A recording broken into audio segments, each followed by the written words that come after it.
In my household, we were blocked in our driveway because of trees falling down, and we didn't have power for 3 weeks, and we were lucky. You know it's a bad storm when 3 weeks makes you one of the lucky ones without power. And cash became so important to be able to operate in that system.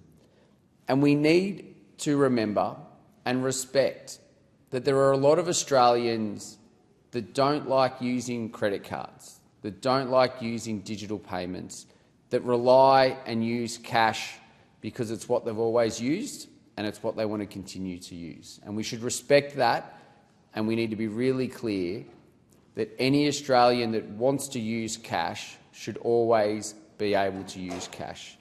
And I remember speaking to some members of the National Seniors group in my electorate when we were talking about many issues, and they've got stickers out to give to businesses that will say, "We'll take cash." And there was a lovely lady that was talking to me about how she uses her cash as her budgeting system, like so many people. Takes that money out of the bank, puts the cash aside for bill 1, for bill 2, bill 3, and then knows that the cash that she has left is what she can use to spend.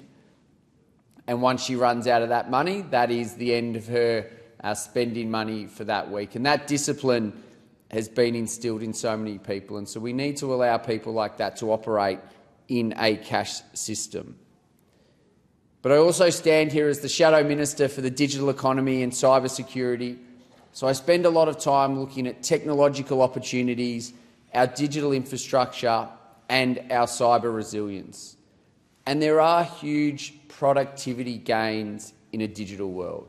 You know, digital allows us to move payments across countries, across states, to each other, essentially instantly. So there is a lot of advantages, particularly when we look at the economic advantages, and I will always be a strong advocate, particularly in my role as the Shadow Minister for the digital economy. But I want to be really clear, and the Coalition's position is really clear. Growing the digital economy is not at the expense of the cash economy.